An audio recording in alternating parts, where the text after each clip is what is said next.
who is who came through me through a multiple routes. I am a follower of him on Twitter, so we got to know each other that way, but also as well as his work, intracranial work. There's not a lot of places in the world that are doing human intracranial physiology, electrophysiology, so it's not hard to know about the places that are doing really good stuff, and Yvonne's doing that, leading that at UC Davis. So I'll give you just a little bit of background. So Yvonne graduated with his MD from the University of Split. Is that right, Yvonne? Is that how you pronounce it? That's right. In Croatia, and did his PhD on autoradiographic imaging of brain serotonergic systems in rodent models of depression. While doing this work at the MNI, he became interested in memory and electrophysiology. This led to a postdoc with Bruce McNaughton at the University of Lethbridge.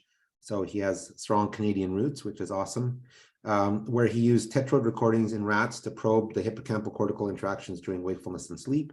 Finally, he got involved in human intracranial electrophysiology, working with Jack Lynn at UC Irvine, UC Davis, as part of the Brain Initiative Consortium involving human, non-human primate, and computational modeling components aimed to decipher the integration of feedback information in learning. And it's a real pleasure to have Yvonne come today, because I know many of you don't have exposure to the kind of work that's being done in the epilepsy patients, specifically single unit recordings, and sort of the kinds of things that we can learn from them. And I'll just put one small plug in for the lab, which is we're really the only place in Canada at the Crumble Brain Institute where we're actually doing these types of recordings. So without any further delay, Yvonne, I'll let you start your talk. Thanks so much for coming. Really appreciate it.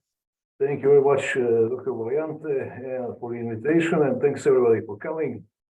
As Dr. Valiante mentioned, my name is Ivan Skelin, and I'm a project scientist at the University of California, Davis. So today I'll be talking about some of the unpublished human intracranial work that I've been doing over the last couple of years related to feedback processing in the human brain.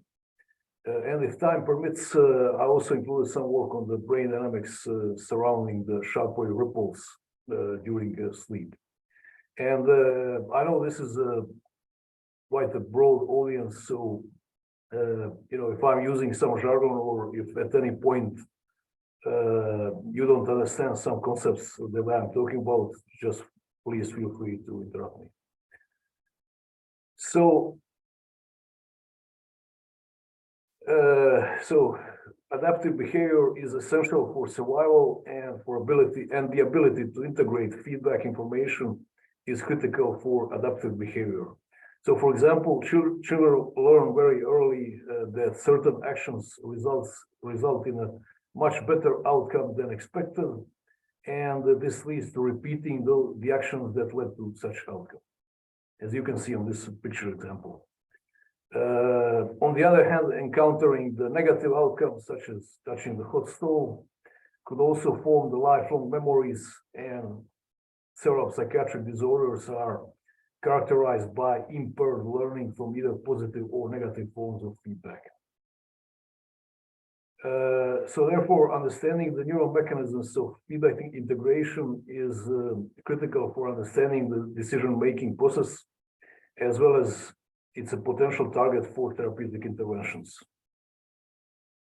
So electrophysiological underpinnings of feedback integration were studied mostly using the non-invasive scalp EEG recordings, and some of the key findings have been replicated multiple times.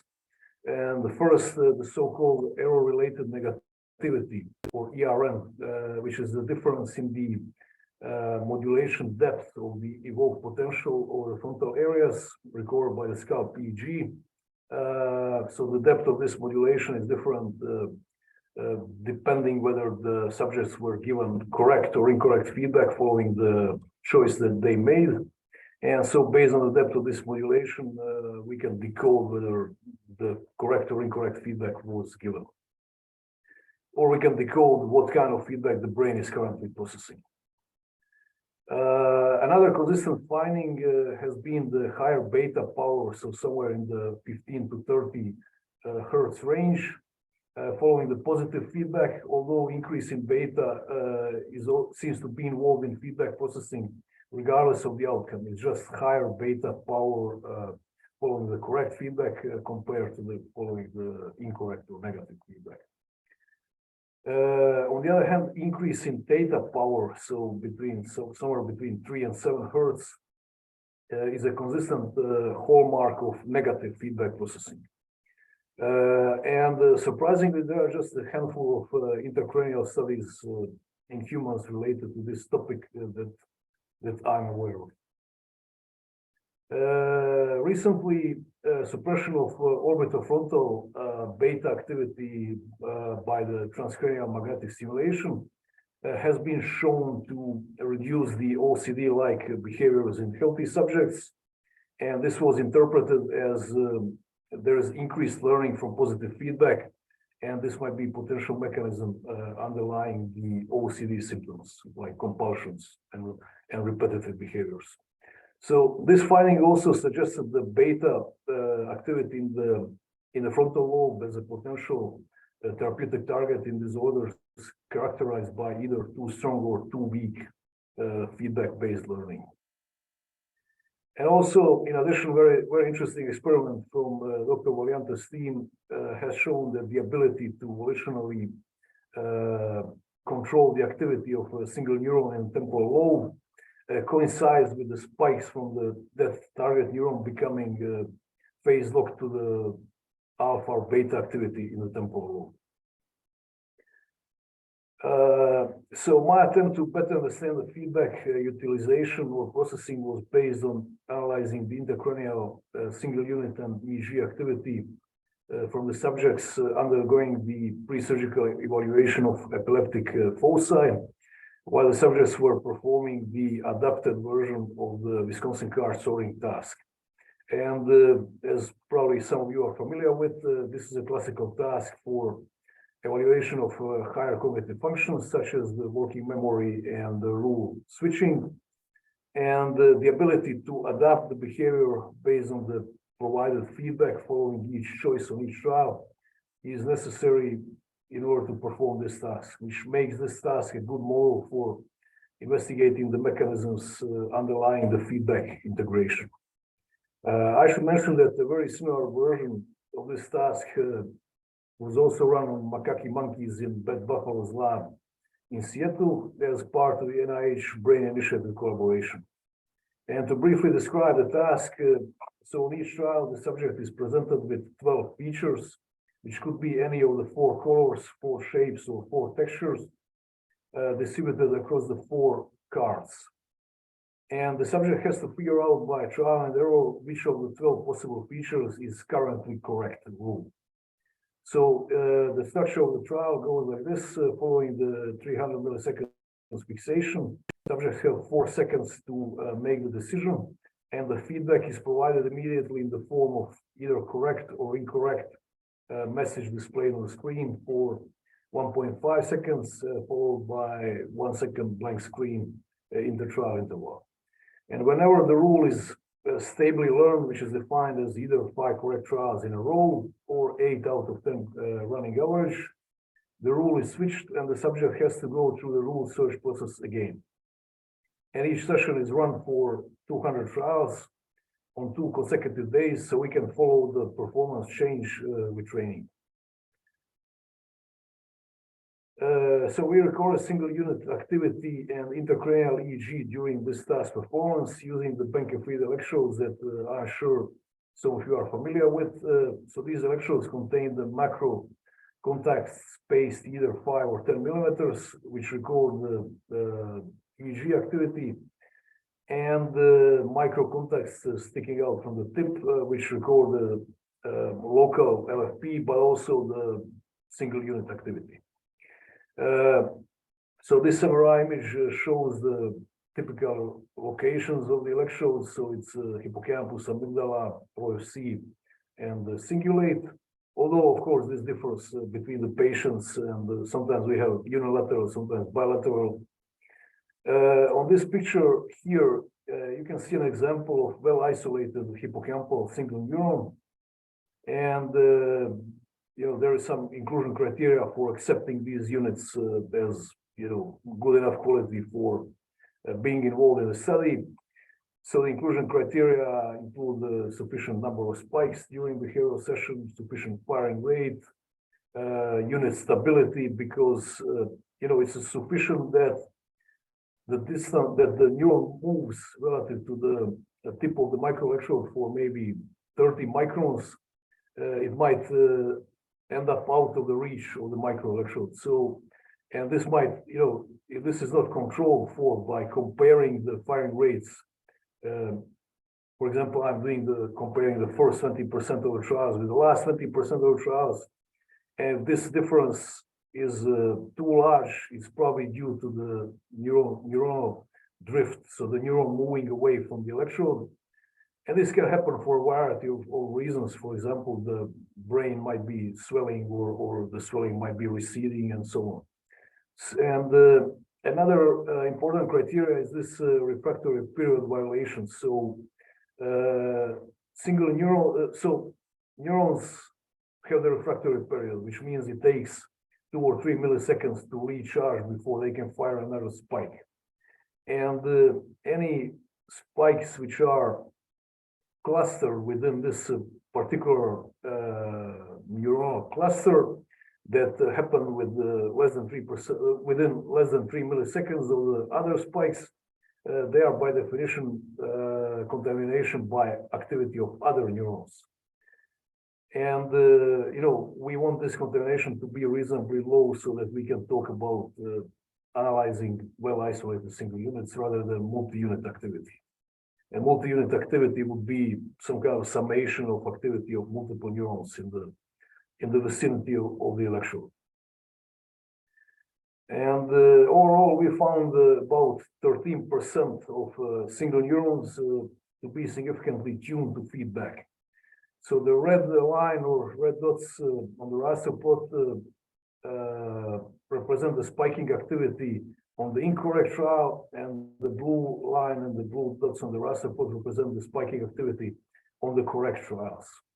And you can see here example of a neuron that fires much more, couple hundred milliseconds after incorrect feedback message has been displayed on the screen compared to the correct feedback message. So this vertical line here is when the subject indicates the choice using the keyboard, and this is when this message immediately shows up on the screen, and this is the neural activity tracking the feedback. Here we have the opposite example, the neuron firing more following the correct feedback. And the proportions of these neurons are, feedback sensitive neurons are higher in the frontal area, such as ACC and the OFC, but we also find some significant amount in the temporal structures. Next, I'll be showing several examples that illustrate the complexity of feedback coding at the single neuron level in the human brain. So here are the examples of the 2 amygdala neurons, one from the left amygdala, the other one from the right amygdala, recorded in the same patient during the same behavioral session. And they both show the very similar tuning, so increased firing following correct feedback, and very similar timing and very similar modulation strength. Then the neurons showing very similar feedback tuning don't necessarily have to be in the same structures, as shown by this example, where one neuron is in the anterior cingulate, the other simultaneously recorded neuron is in the amygdala, but they show the same direction of feedback tuning, so increased firing on the incorrect trials, and very similar timing and very similar modulation depth, if you want. Here is the opposite example, 2 neurons in the same structure, in this case anterior cingulate, showing the opposite feedback tuning profile, one increasing firing following correct, and the other one increasing firing following incorrect trials. And this is a great example of the value of single unit recordings, as if these activities were averaged, such as, for example, we're looking at a high gamma or bold signal, it might look as a non-specific increase in activity following feedback presentation, regardless if it's positive or negative feedback. but the single unit recordings actually allow, disentangling these different feedback tuning profiles within the same local microcircuitry. And I will also show the analysis of feedback information in the high frequency activity, which is 70 to 200 Hertz, which is highly correlated with neuronal spiking and used as a proxy measure of spiking. And using this signal modality allows us to analyze the areas not implanted with microwires. So it gives us much broader perspective on, it has much broader coverage of the brain structures. So the feedback information at the high frequency activity level reflects the tuning of the majority of neurons in a given area, weighted by the individual neuron tuning strength and firing rate. This analysis was done on almost 1,000 electrodes, 32 data sets from 16 subjects, and the locations of the recorded electrodes are shown on this glass brain plot as white circles. For the visualization purpose, electrodes from both hemispheres are shown as if they are in the single hemisphere, and we use the ANOVA to compute the percentage of feedback explained variance, which is this black line here. And here is the example of the mean high frequency activity on the correct, which is blue, and incorrect, which is red trials. And please note that the increase in the feedback explained variance, the black line, happens during the period of clear separation between the confidence intervals of the blue and red. And so similar to single neuron feedback tuning, high frequency activity feedback tuning is present in widely distributed locations, as shown by these red circles. The proportion of feedback tuned populations was significantly higher in frontal lobe relative to temporal lobe. And in addition, the onset of significant high frequency activity feedback tuning is a little bit earlier in the frontal, around 600 milliseconds following the feedback display, relative to the temporal location, which where the mean onset is around 800 milliseconds.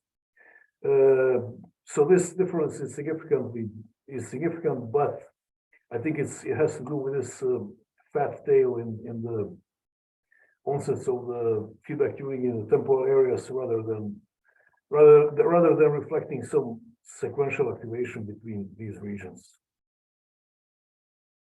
So the feedback informative electrodes are distributed across the frontal and temporal lobe in both the human and the non-human primate brain. Non-human primate recordings, as I mentioned earlier, were done in Beth Buffalo's lab in Seattle. And this is raising the prospect that parallel study in both species could be mutually informative, taking advantage of the fast learning and ability to perform multiple cognitive tasks during the same recording session in humans, as well as the availability of long-term recordings in non-human primates for weeks and months, and the amount of data that could be collected this way. So the figure on the left shows the time course of significant feedback explained variance across the frontal electrodes on the top and temporal electrodes on the bottom. And the periods with significant feedback information are shown on the color scale, normalized to the maximum information at the individual electrode level. So besides some significant feedback information that's present already before they even receive the feedback, which might have something to do with the choice confidence. Most of the feedback information is present sometimes between 400 and 1,000 milliseconds after the feedback information is displayed on the screen. So on the right figure, this information is presented in the form of the glass brain movie, which I'm going to play in a second, with the individual feedback information traces played over time at their respective electrode locations. Time zero denotes the start of the feedback epoch when the feedback information gets displayed on the screen. And I'm going to start playing right now. So you can see that, so this is still before the feedback information is displayed. Now it's getting displayed, but there is still very little feedback related information. And then it starts picking up right now around 500, 600 milliseconds. And sometimes by 1000 milliseconds after the onset of the feedback information, it again gets back to the baseline. So as the feedback informative neuronal populations are widely atomically distributed in both the human and non-human primate brains, this might reflect either the independent feedback computation in many local circuitries, or this computation might be synchronized at the global scale. So the next step I was interested in was to test if the feedback informative populations are synchronized or if they function independently. And among the many functional connectivity methods out there, I decided to use the so-called noise correlation. This was based on the fact that noise correlation between the neurons in the artificial neural networks were highly correlated with actual connection weights between those units, which were, of course, available for comparison. And the additional reason for choosing noise correlation was that the appearance of noise correlation in the brain was associated with faster learning. And I can get into the details of this method, how it works if someone is interested, but a brief description would be that it reflects for each pair of the electrodes how correlated the activity at a given time been during the trial is across all the trials. For example, highly positive or highly negative noise correlation reflects the case when the activity of the two electrodes tends to change in the same or opposite direction, respectively, around the same time and with a similar amplitude across many trials. The low noise correlation reflects the absence of either of these two cases or basically uncorrelated activity. So I first computed the noise correlation separately for correct and incorrect trials, using only the electrode pairs where both members contain the feedback information, which I call the feedback informative electrodes. Importantly, I excluded the pairs from the same depth electrode which share the same reference, and this could inflate any functional connectivity measure. So the t-test relative to the pre-feedback baseline followed by the cluster statistics shows an increased noise correlation during the first half of the feedback period, but only during correct trials, while there is lack of significant change during incorrect trials. And the increase in noise correlation on correct trials is not simply driven by increased high frequency activity, as the high frequency activity, which is shown in red here, precedes the peak in noise correlations by about 1 to 200 milliseconds.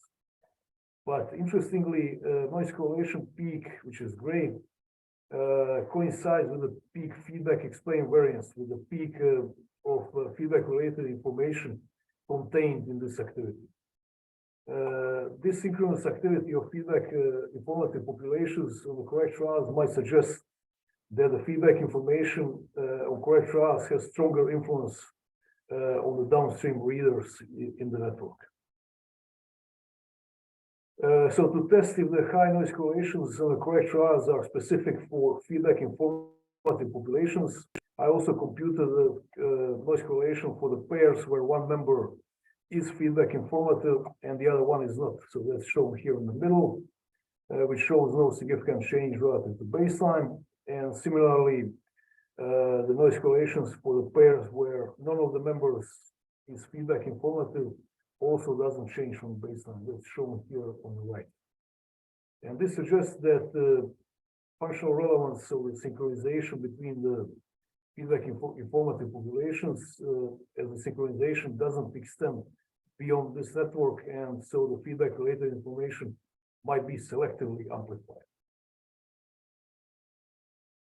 So after establishing the feedback specificity of noise correlations in the high frequency activity range, which is also high frequency activity is highly correlated with local spiking activity.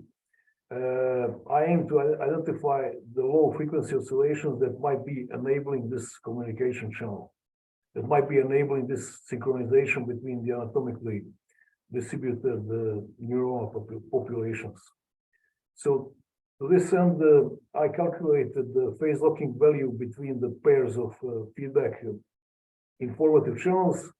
So this phase locking value measure reflects the consistence of phase difference at given frequency and at given time point across many trials. So consistent or randomly distributed phase difference, consistent or randomly distributed phase differences result in a high or low phase locking value respectively. So here the phase locking value was calculated for all the simultaneously recorded feedback informative electrode pairs for the logarithmically spaced frequencies between 2 and 60 Hertz. And the next step, I calculated the Spearman correlation between the noise correlation trace at each of these frequencies, and found that the highest correlation between the noise correlation time course, which is the gray line, and the phase locking value is in the beta range, so somewhere between 20 and 24 Hertz, which shows almost 0.6 correlation coefficient with the noise correlation of high frequency activity between the feedback informative electrodes. So this implies the beta range oscillations as possible mechanism enabling the synchronization between these anatomically distributed populations that contain the feedback information. And of course, somebody might ask, what's the behavioral relevance of this phenomena?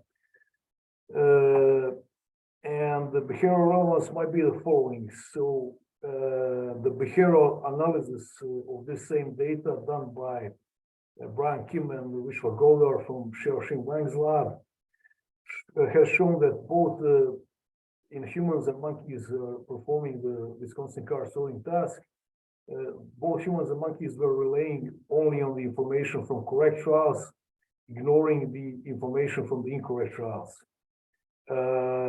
This was calculated as the probability of choosing the card containing a given item, for example, green color, if choosing the card containing the same item was followed by the correct feedback on the previous trial.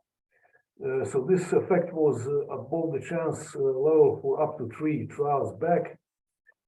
Similarly, relying on incorrect feedback information would be reflected in lower than chance probability of choosing the card containing the item that was not rewarded previously, but this is exactly at the chance level. And I should repeat, this is consistent both in monkeys and humans. So this analysis suggests that the subjects are selectively relying on the information from correct trials. This might be a reasonable behavioral strategy in this task, as the correct trial information narrows the rule search space down to 3. So it's from 12 down to 3, it's 75% reduction in uncertainty, while the incorrect trial information reduces the search space only by up to 25%. Therefore, the subjects might be waiting to randomly get the correct trial and then narrow down the possible rule by elimination of those 3 possible rules. This behavioral strategy, together with the previously shown beta-mediated synchronization of feedback informative electrodes following correct feedback, might suggest that the global synchronization of feedback informative populations might be indicative of this information being integrated in the decision-making process. And next, I tested if the beta activity during the feedback period consists of the continuous oscillations or discrete activity burst, similar to beta bursting activity described in the macaque frontal cortex in Earl Miller's lab during working memory task. So using the same analytical approach as they used, I identified the discrete bursting activity during the feedback period, which is shown here on the bottom, and the monkey beta bursting during working memory task are shown here in the top plot. And here on the right, this plot is simply showing the beta bursting density when all these individual bursts are overlaid. So you can see that the beta bursting peaks in the frontal cortex. Again, during this period that coincides with the highest amount of information present about the feedback in the high frequency activity, which reflects the spiking activity. So in accordance with the findings of higher beta power on correct trials, beta bursting density is also higher on the correct relative to incorrect trials. This suggests that the increased beta power on the correct trials might be driven by the increased probability of individual beta bursts rather than by continuous oscillatory activity of higher amplitude. So the plot on the left shows the grand average mean beta burst density on the correct and incorrect trials, and the plots on the right show the top is the correct trials, the middle is the incorrect trials, and the bottom plot is the subtraction. So you can see this difference is here somewhere in the beta and low gamma range early during the feedback period. So the significant beta burst density difference during the feedback period between the correct and incorrect trials is present selectively on the channels that contain the feedback information in the high frequency activity. So that's the plot on the left, while there is no difference for the other channels, which is probably 80 or 85% of the channels that we recorded. So this suggests that there is an interplay between the beta and high gamma bands in signaling the feedback information. So the presence of beta increase indicates the presence of feedback related information in the high frequency range and also likely in the spiking activity. So here I'm showing an interesting distinction between the beta and high frequency activity feedback signaling. So although both modes of feedback signaling are present on the same channels, beta feedback signaling is unidirectional, so it's always higher on the correct trials, while the high frequency feedback signaling covers a symmetrical dynamic range with both increases on correct or increases on incorrect trials on different electrodes. So it could go either way, while beta always goes the same way. So as the beta burst story so far comes from the recordings in the monkey frontal cortex, everything I've shown so far was based on the data from the human frontal recordings. I also wanted to point out the interesting difference between the beta burst time courses in the human temporal and frontal lobe. So while the frontal beta bursts peak early during the feedback period, temporal beta bursts show a dip during the same time window. And this, the implications of this finding are currently not clear to me, but is definitely something worth further exploration, considering everything we know about the role of beta oscillations in feedback learning and other cognitive functions. So as a summary of this part of the talk, so feedback tuning is atomically distributed. Beta oscillations synchronize distributed, atomically distributed feedback informative populations. And the beta feedback signaling is unidirectional, always higher on the correct trials, while the gamma feedback signaling is bidirectional on different electrodes. It will either increase on the correct trials or increase on the incorrect trials. So I don't know if there is any questions about this part of the talk, or I can maybe proceed with the ripples for the second part. Yeah, I have a quick question. Sure. I mean, maybe I didn't get it. Like when you talked about the beta and the high gamma interplay, I mean, could it be that there's other features or nesting or something else that's in the data? Yeah, I mean, there is definitely phase amplitude coupling between the beta and high gamma in these shown, which I haven't shown, but there's definitely the mechanism. But I think the intriguing part here is why the beta might be promoting increased high gamma on the correct trials in one electrode, while it might be promoting increasing high gamma on the incorrect trials on another electrode. I think finding out this link would be probably the most interesting part of this story so far. Okay, thank you. Thank you. Yvonne, I just had a quick question, maybe for some of the uninitiated on the talk here in regards to oscillations. Can you maybe give maybe just a general survey of kind of the beta oscillations and cognition, maybe just so people have sort of a lay of the land, what beta is thought to do in the brain? Yeah, I mean, beta oscillations they have been so far maybe a little bit under investigated, I would say. But we know that, importance of beta activity, even for, in the conditions such as Parkinson's disease. So, also it's involved in conditions such as OCD, where, it might be driving some of these OCD-like behaviors. And there is this consistent findings even from the scalp EEG, where the beta activity is increased following both either correct or incorrect trials, but this increase is even more pronounced following the correct feedback. Mm-hmm. So it seems to be multifaceted, I would say. There's this old say that brain doesn't reinvent its tools, but it's reusing them for repurposing them in different situations. So I think beta is obviously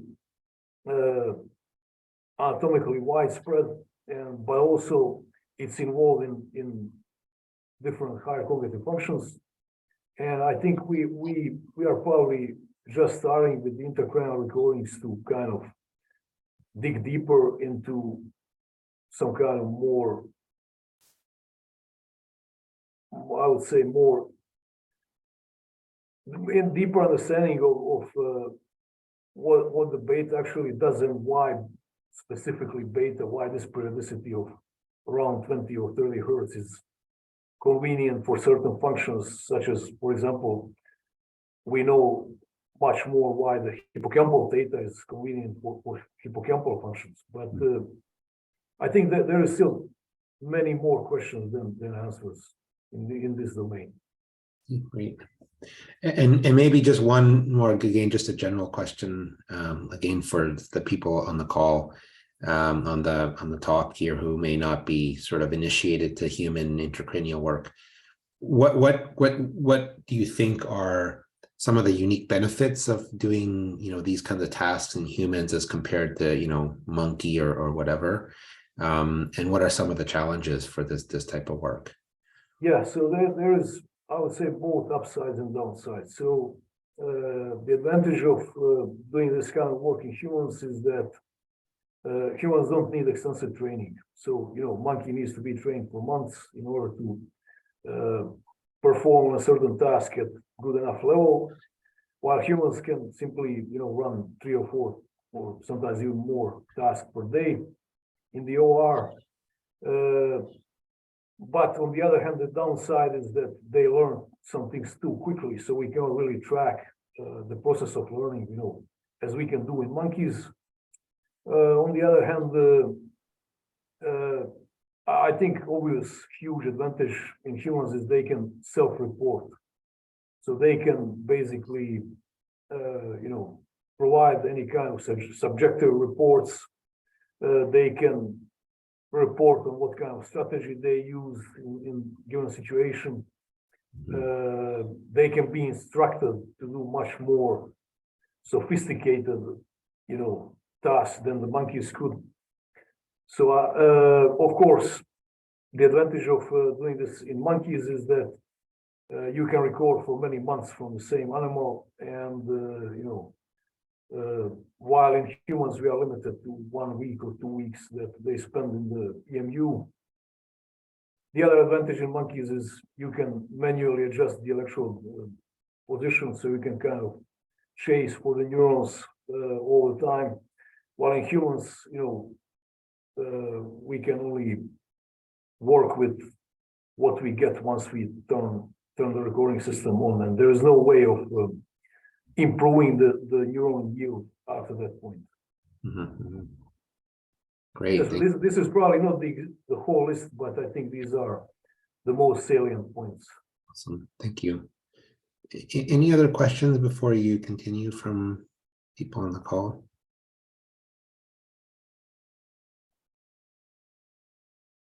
No? Okay. That's good. Thank you. Thank you. Okay, so now switching gears to the topic that's that I've been interested in for the last probably more than 10 years, and this is something that I bring as something that I inherited from my Roland research stage of career, and these are the sharp wave ripples or hippocampal ripples.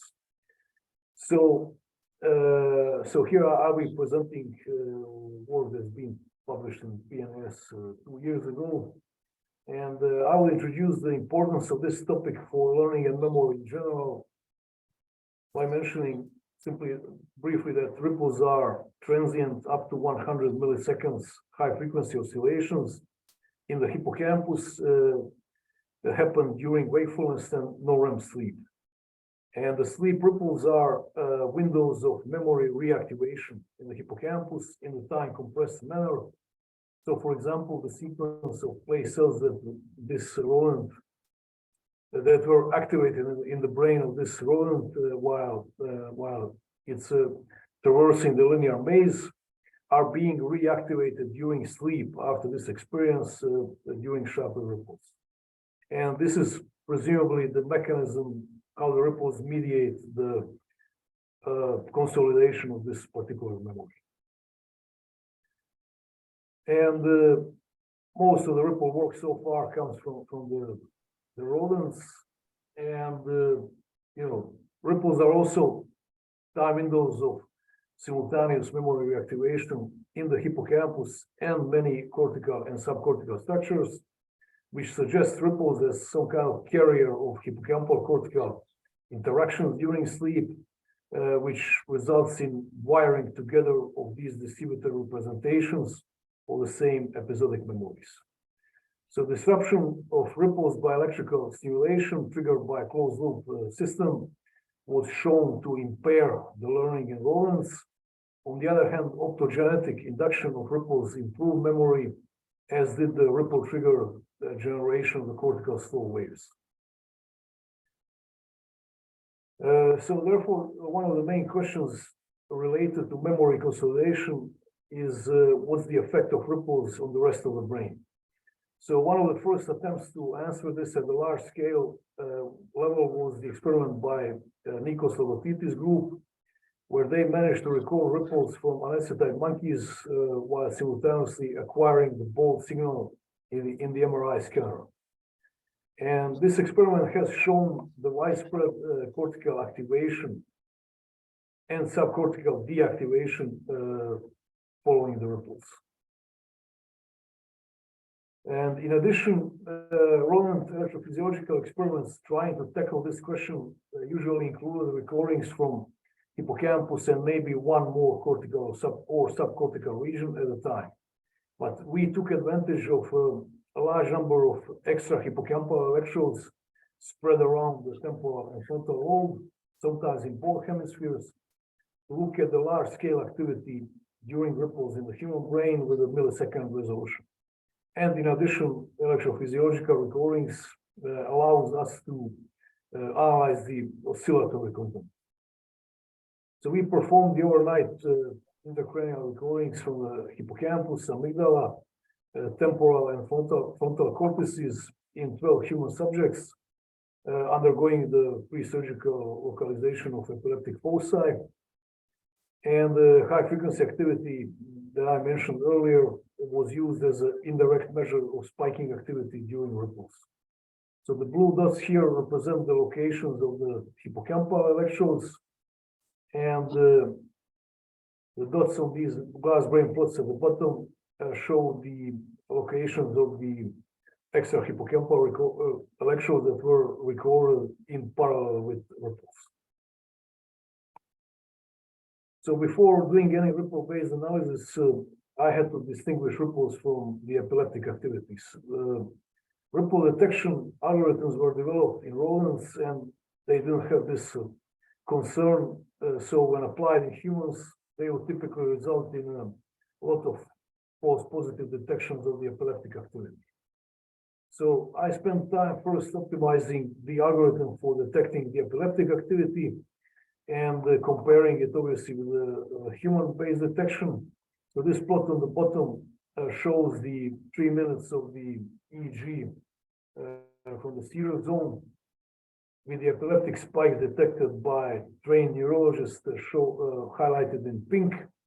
And on the bottom is the same signal with the algorithm-based detection of the epileptic activity also highlighted in pink. And you can see that there is pretty good correspondence between those two, maybe even a little bit higher sensitivity of the algorithm compared to the human observer.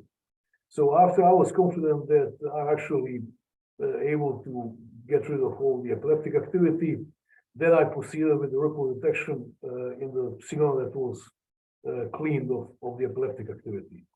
And here you can see the raw LFP trace of one ripple example. And here is the description of the detection algorithm. So it has to cross both of these thresholds in order to be accepted as a ripple. And here is also the illustration of the epileptic activity detection algorithm, which I can go into more details if somebody is specifically interested. And I should also mention that we did the sleep staging of these recordings so that with the intention to specifically narrow down the ripple detection to no REM periods, no REM stages 2 to 4, because we know there is no ripple activity. It shouldn't be expected to happen during REM sleep. So this was like another attempt to really exclude all the false positives. So first, we looked at the changes in high frequency activity around the ripple and found that about 30% of the electrodes were showing significant high frequency activity changes during this plus minus 250 milliseconds window around the ripple.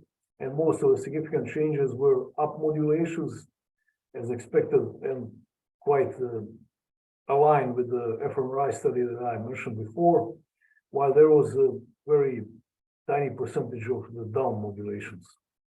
And here I'm going to play the movie where each of these dots shows the presence of either significant down modulation, which is blue, or up modulation, which is orange, at that given location at a given time relative to ripple. So it starts some 250 milliseconds before the ripple peak, and you can see how it develops. So as the ripple is approaching, it's spreading quite a bit, and then the inhibition kicks in some maybe 200 milliseconds following the ripple. That's these blue dots. And in addition, most of the significant modulations were present in the hemisphere ipsilateral to ripple location. Not surprisingly, the only exception is the frontal cortex, where there was no significant difference in the proportion of the modulated electrodes between the hemispheres. And since the electrodes with or without significant activity modulations during the time of ripples are mixed together in the same regions, as you can see here. Next, I asked what might be determining the presence or absence of significant modulation of the local populations surrounding the electrode during ripple times. And considering the proposed role of slow oscillations and sleep spindles in the hippocampal cortical communication and memory consolidation, I have hypothesized that the presence of significant phase locking between the hippocampal ripple and slow waves or spindles at the remote cortical location would predict the significant response of the local cortical population to ripple out. The phase locking is defined as the occurrence of ripple peak at a consistent phase of cortical oscillation, such as example here. And when plotting the oscillatory phases coincident with ripple peak, significant phase locking would look like this, while the absence of phase locking would be reflected in oscillatory phases uniformly distributed around the cycle, as on this example on the bottom. And indeed, the ripple phase locking to extrahippocampal slow wave activity shows a strong selectivity for extrahippocampal locations where the local population activity is modulated during ripples. So that's shown here. So this part of the plot are the electrodes that show high frequency activity modulation during ripples, and you can see that most of them, for most of these locations, there is a ripple to slow wave phase locking. While for the electrodes that don't show high frequency modulation during ripples, which is majority, only a tiny proportion of those electrodes locations are showing ripple phase locking to slow oscillation. And very similar story for the sleep spindles, where with one interesting difference that there is almost no ripple to spindle phase locking across the hemispheres.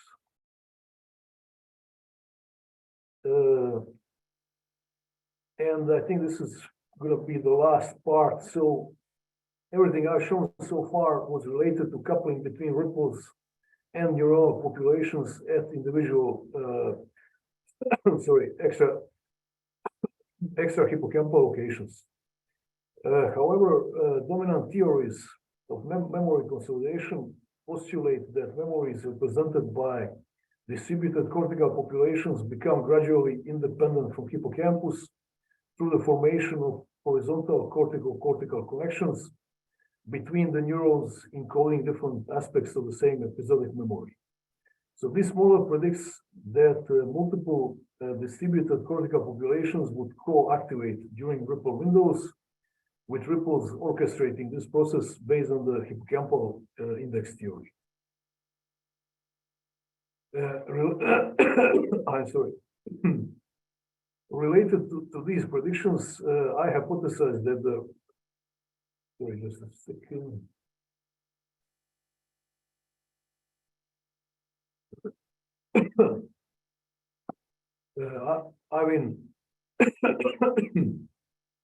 I've been cold the last few days, so my voice is getting a little bit rough.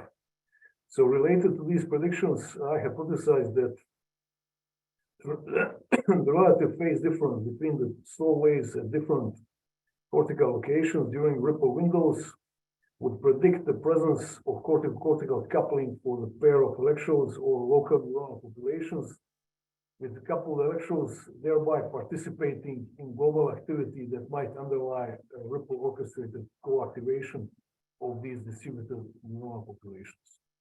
So to test this hypothesis, I first used the GLM model to compute the relative contribution of activity in one cortical population to activity of another population during ripple window, but with a caveat that as the large parts of the cortex might simultaneously fluctuate with the slow wave periodicity, meaningful pairwise functional connectivity could only be deduced by factoring out the coupling to this global activity. So pairwise coupling significance was determined based on a null distribution obtained by trial shuffling And so after we knew exactly the ground truth, whether each electrode pair was or was not significantly coupled, next we used the support vector machine to test if the presence of significant cortical coupling could be predicted by the slow wave phase difference between those two locations, by the ripple amplitude, or by the combination of both of these predictors.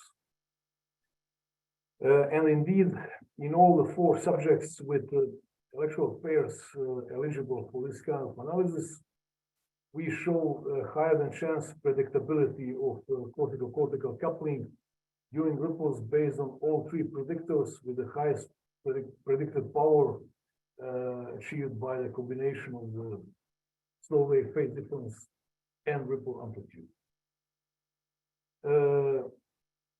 So the average predictive accuracy was above 70%, with the chance level being at 50%.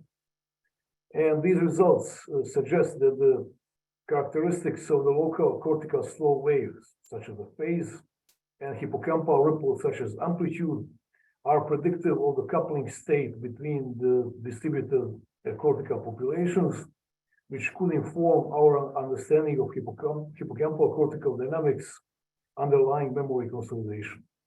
And these findings also point out to a slow wave-based mechanism for the selection of distributed neuronal populations simultaneously recruited during ripples, and based on the extensive evidence of memory reactivation during ripples, such a mechanism could affect the content, the fidelity, and the strength of memory consolidation. So to summarize, hippocampal ripples are windows of widespread cortical subcortical activation, subcortical at least in the amygdala that we have electrodes located in. And this is confirming and expanding the results from the previous fMRI study. And the ripple phase looking to remote cortical or subcortical slow waves or spindles is strongly predictive of local higher frequency activity modulation. And finally, to me, the most interesting piece of this research is that the local slow wave phase difference at 2 cortical locations during ripples are predictive of functional coupling between these populations, and their joint participation in the global consolidation events during ripples. By extension, if we could at some point in the future identify which aspects of a given memory are stored at given cortical locations, and if we have a tool to induce the optimal slow wave at these given locations during ripple windows, we could facilitate or disrupt consolidation of that target memory. So thank you very much for your attention. I see there are some questions in the chat. Okay. If there is anybody. Thanks, Ivan. Any other questions? Yeah. Francis has a question. Oh, Francis is clapping. Chien, you have a question. Yes. Can you hear me? Yeah. Okay, yeah. Thank you, Dr. Skelin. This is a wonderful talk, especially very relevant for my project as well. I'm a PhD student with Taufik, and we also work on shockwave ripples in the hippocampus. So regarding that, I actually have 2 questions. I would like to ask your opinion on it. So the first one is, because we have access to both microelectrodes and macroelectrodes, as in the first part of the presentation, right? So for shockwave ripple detection, which set of electrodes do you think would be the most suitable for these kind of purposes?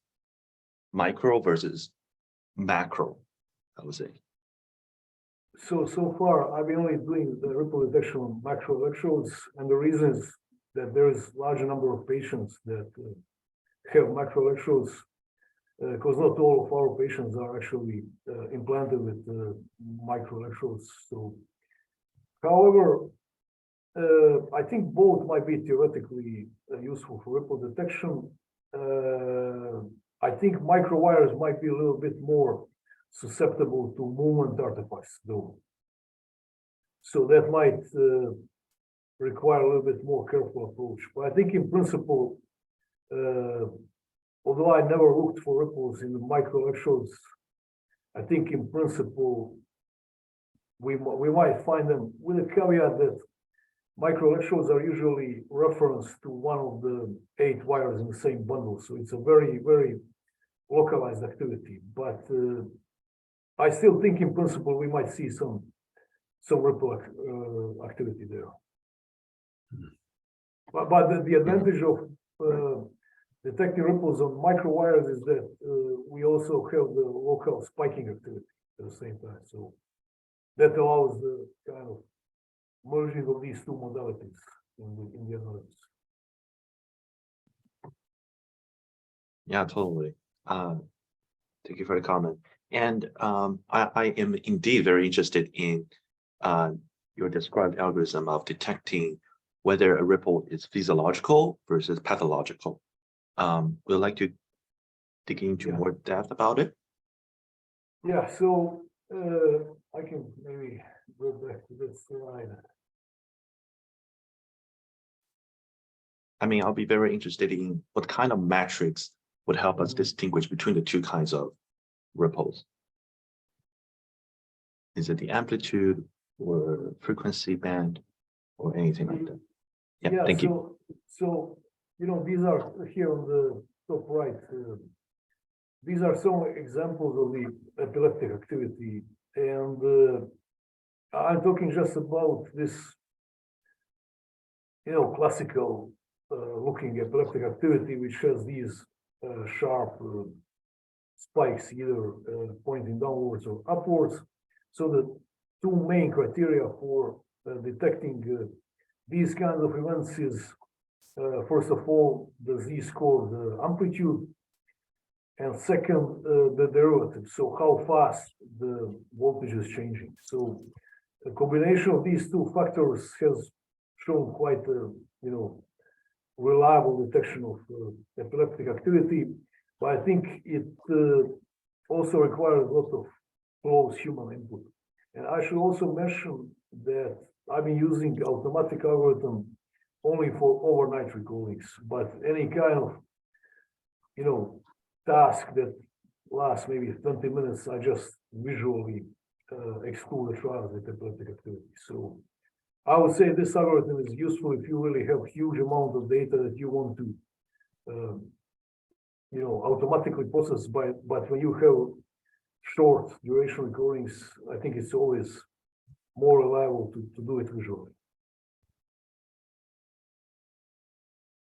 Yeah, thank you very much. Thank you. Maybe I can ask a question. Sure. Yeah, please. Hi, Ivan. Hi. Good to see you again. Great talk. Do you think that direct connections between hippocampus and frontal regions are important for these couplings that you described? Or do you think it's a more, the coupling involves other brain regions that might be sort of like a indirect pathway of communication between frontal and hippocampal regions?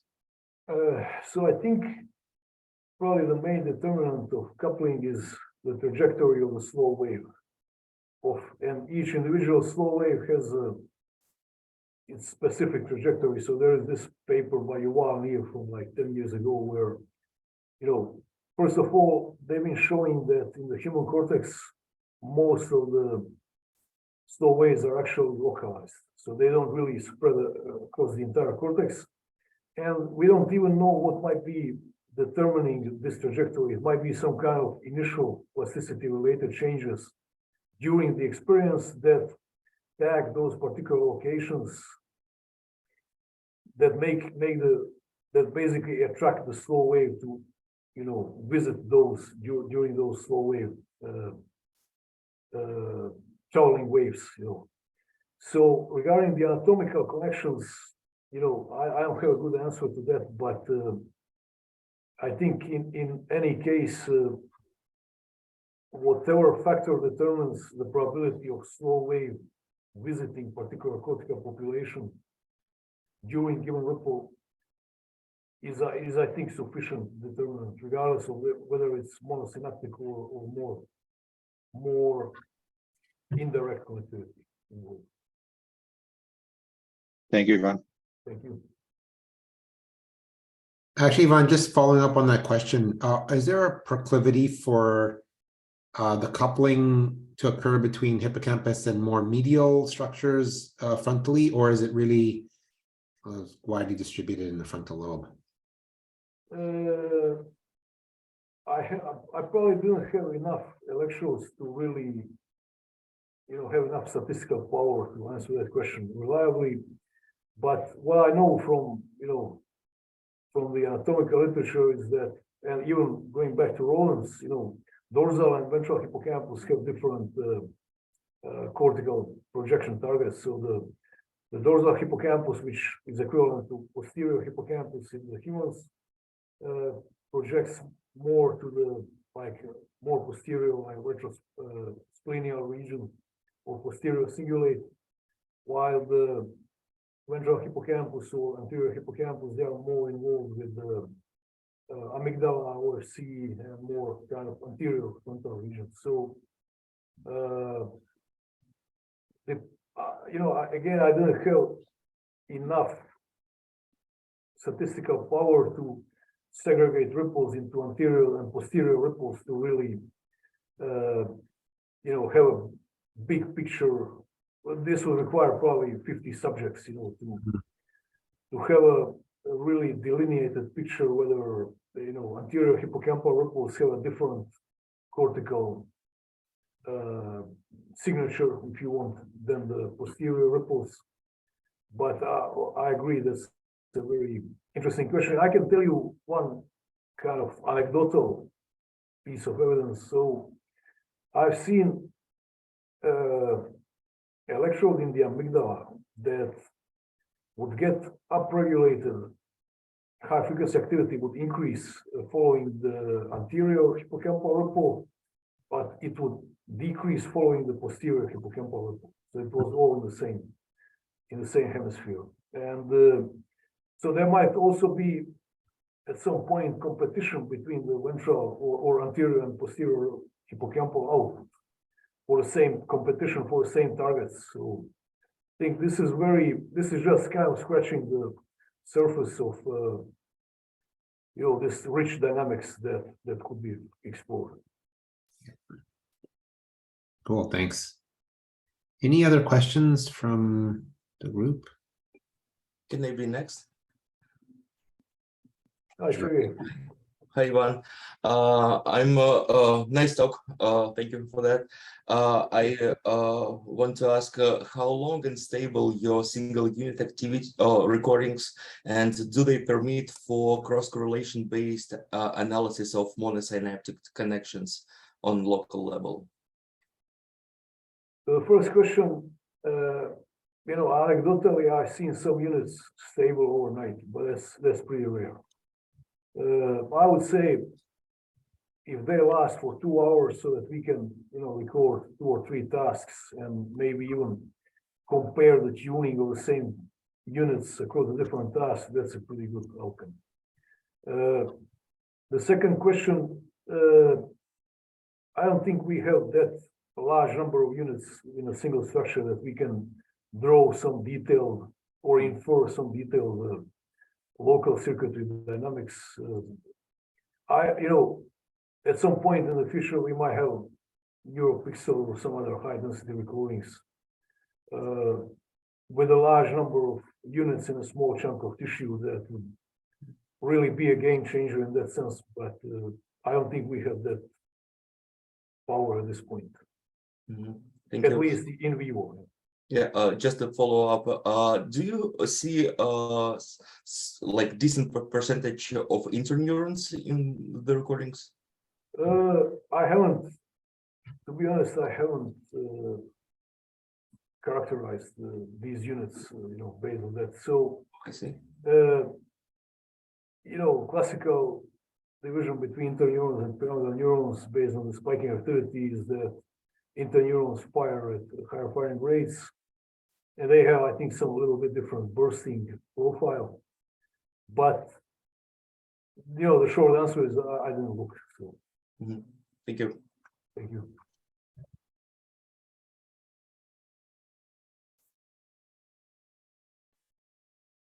Great. Any more questions at all for Yvonne?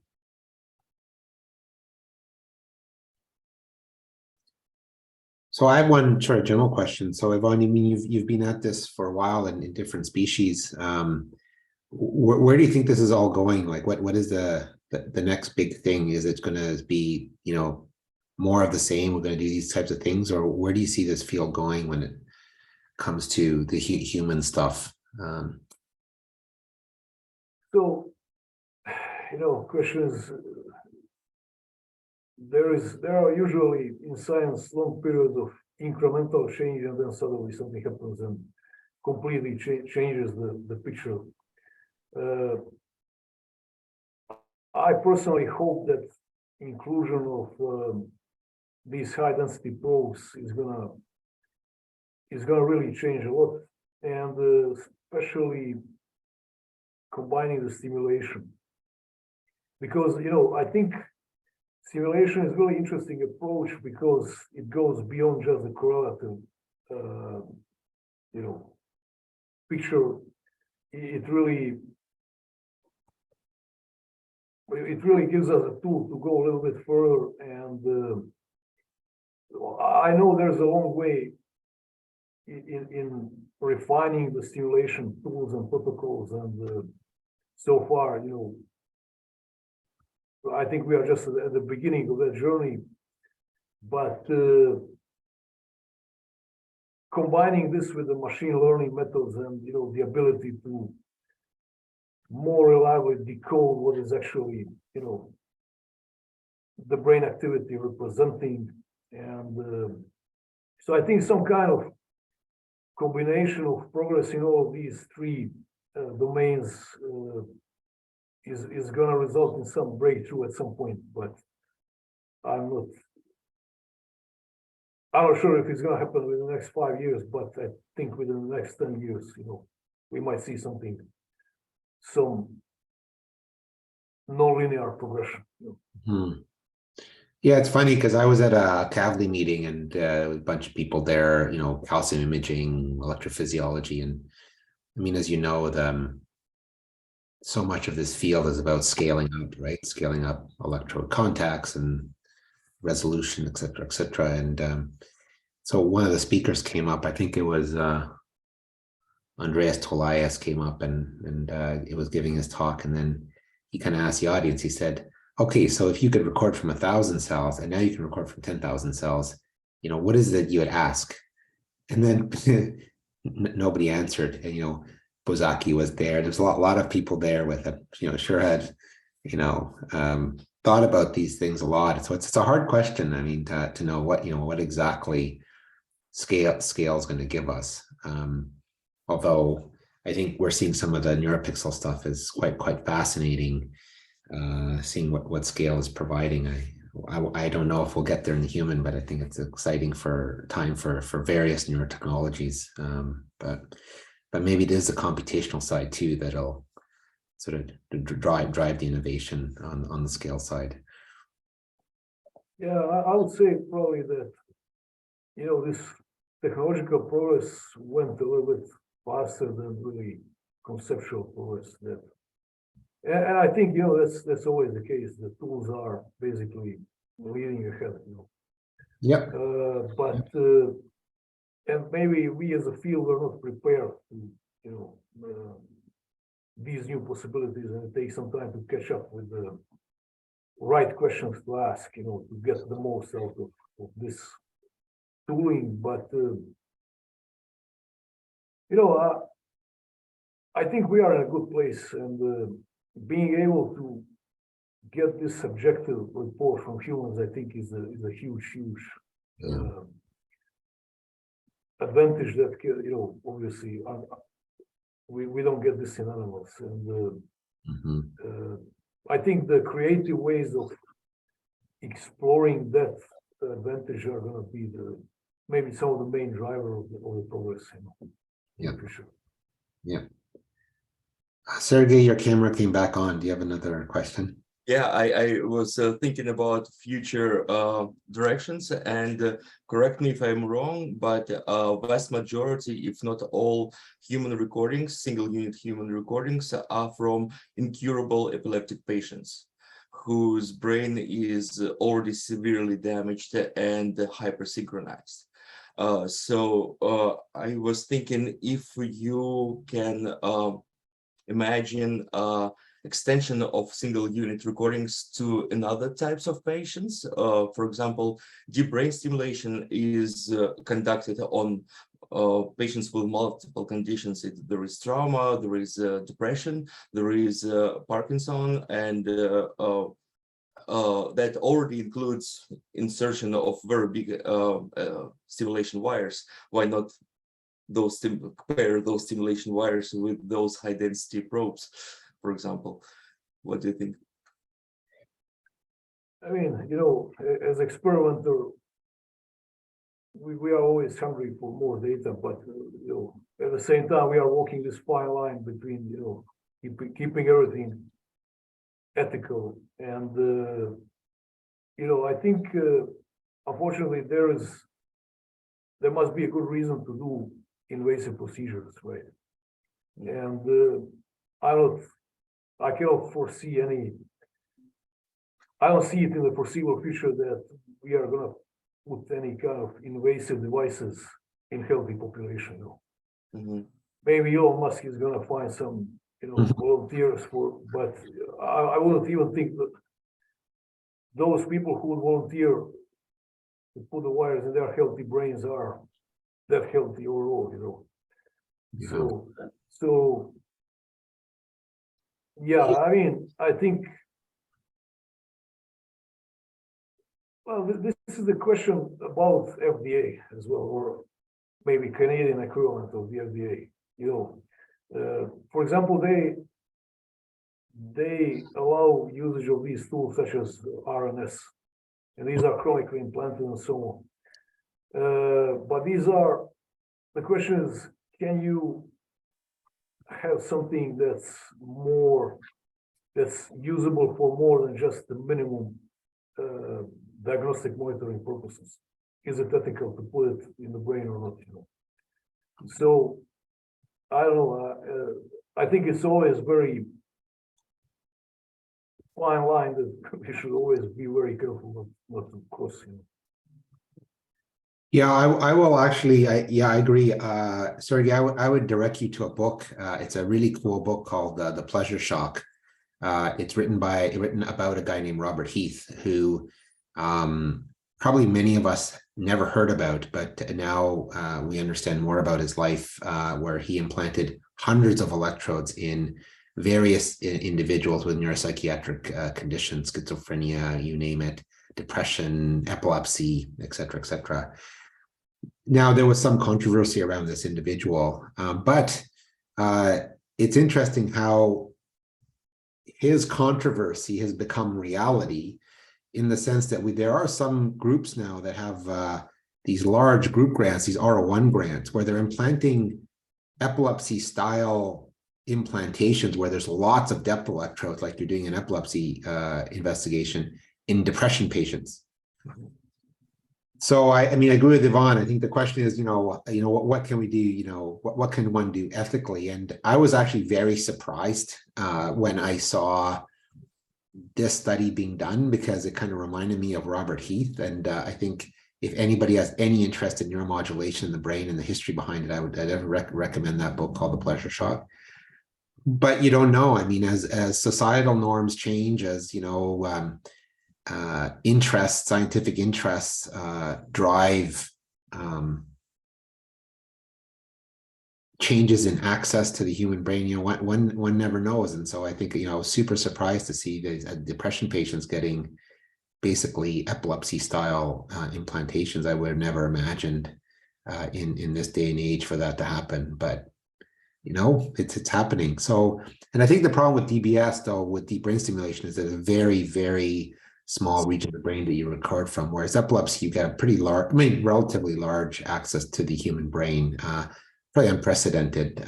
So epilepsy does provide that unique opportunity to place electrodes in, various aspects of the brain, which are typically not clinically indicated from almost any other condition, where you just put electrodes in areas you hypothesize are abnormal and part of the epileptogenic network. So so that's kind of why epilepsy's kind of dominated these types of investigations. The other population is probably brain tumor patients, but they don't really ever require chronic recordings, although you can get some acute recordings, intraoperative recordings in these patients, ECOG or maybe single units if there's actually those probes available. But right now there's no good probes for human cortical laminar recordings yet. Maybe a NeuroPixel, the paper just came out, I think, in Neuron. But again, very short duration recordings. So you can't really get the chronic type of recordings that Yvonne presented and that we do here at the Krembil Brain Institute. So it's difficult, but and so everything has its caveats, of course, and recognizing that it is not a normal brain. The argument, though, is that we are recording from seemingly normal parts of the brain, and it's the best we can do at this time. Thanks for your comment. And the other argument I think is that many of these patients are highly functional. Yeah. So that means that many of these functions that we are interested in investigating are, to the large extent, intact. Yeah, my intent was not to stretch the norms of morale, things like that. I was just thinking if because deep brain stimulation not always targets thalamus or something like that, but it also, like, the electrode passes a lot of cortical and subcortical regions, and it's so thick that if you place on side of it NeuroPixel style probe, it will create no difference whatsoever. And you can then record it from volunteers who eager to spend some time for experiments on their spare time between stimulations.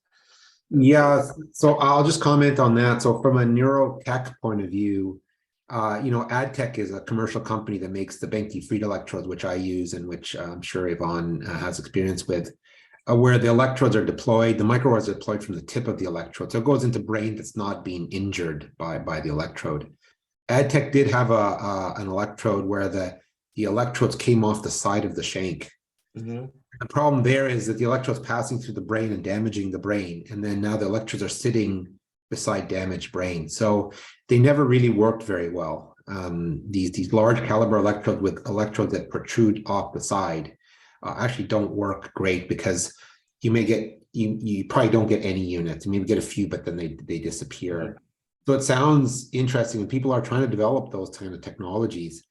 The problem is that there's a critical size diameter of the electrode, which once you exceed that, you kill everything around it. So, and that upper limit's probably around 100 microns. So nothing, we don't do anything clinical that has it's 100 micron diameter, at least at the moment. So, yeah. Let's see. Yeah. Good idea. There's a question. Sorry, go ahead. I think somebody, yeah. Yeah, hello. I have a question. Thank you for the talk.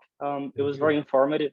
I have a question around the challenges on data management procedures.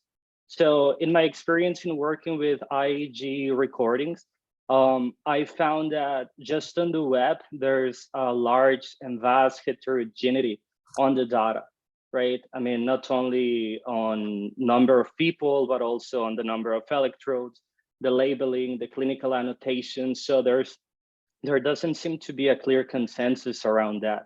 So I wanted to ask about what are your opinions on the main challenges that should and can be tackled right now around the data management? Again, is it on the training on the people that is labeling these? Is it on computational power, memory resources? So what do you think that could be done now? Yeah, I think there is this initiative called Neurodata Without Borders or something like that. So they were proposing some kind of unified format for both eFIS and fMRI data is being accepted to some degree, but I think still many people don't, many people use their own way. I think some journals are requesting by default the data to be deposited in certain way, after publication. So I know the main challenges are always whether the field is going to accept or who is going to enforce it. Okay. I think